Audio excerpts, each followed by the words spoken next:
কয়েকবার Indian premier লিগে খেলার সুযোগ পেলেও বাংলাদেশ ক্রিকেট বোর্ডের ছাড়পত্র পাননি তাসকিন আহমেদ। তবে বাংলাদেশের আরেক পেসার মুস্তাফিজুর রহমান নিয়মিত আইপিএলে খেলেন।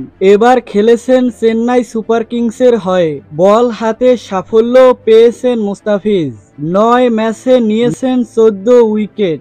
তবে বিসিবির অনুমতির মেয়াদ শেষ হওয়ায় দেশে ফিরতে হয়েছে মুস্তাফিজকে। মুস্তাফিজ আইপিএলে রান বন্যা দেখে এসেছেন, যেখানে ২০০ রান করেও নিরাপদে থাকতে পারছে না আগে ব্যাট করা দলগুলো। গতকাল রাতে লখনউ সুপার জায়ান্টসের দেওয়া ১৬৬ রানের লক্ষ্য বিনা উইকেটে ৬২ বল হাতে রেখে তাড়া করে সানরাইজার্স হায়দ্রাবাদ। অথচ বাংলাদেশ বনাম জিম্বাবুয়ে দ্বিপাক্ষিক সিরিজে প্রথম ৩ ম্যাচের মাত্র একটিতে দলীয় সংগ্রহ ১৫০ ছাড়িয়েছে। আইপিএলের সঙ্গে তুলনায় আসন্ন বিশ্বকাপের জন্য কতটা প্রস্তুত বাংলাদেশ দল? এমন প্রশ্নে তাসকিন আহমেদ বলেন, আইপিএলের কন্ডিশন আর এখানকার কন্ডিশন একটু আলাদা। সেখানে বেশিরভাগ খেলা হাই স্কোরিং হয় এবং উইকেটের ধরনও আলাদা। বাংলাদেশে এমন বড় রানের ম্যাচ কমই হয়। জিম্বাবুয়ে যদিও একটু দুর্বল দল, তবে আমরা যারা খেলছি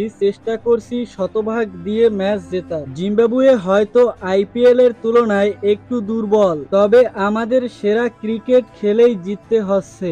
এরপর আরেক প্রশ্নের জবাবে তাসকিন আহমেদ বলেন, জাতীয় দলের সতীর্থ মুস্তাফিজের আইপিএল থেকে আনা অভিজ্ঞতা কাজে লাগাতে চান তারা। জিম্বাবুয়ের বিপক্ষে সিরিজের চতুর্থ ম্যাচের আগে সংবাদ সম্মেলনে একথা জানিয়েছেন তাসকিন আহমেদ। তো দর্শক, ভিডিওটি সম্পর্কে আপনার মূল্যবান মতামত কমেন্টে লিখে জানাবেন। আর ক্রিকেট রিলেটেড যে কোনো আপডেট পেতে চ্যানেলটি সাবস্ক্রাইব করে পাশের বেল বাটনটি অন করে দিবেন। ধন্যবাদ।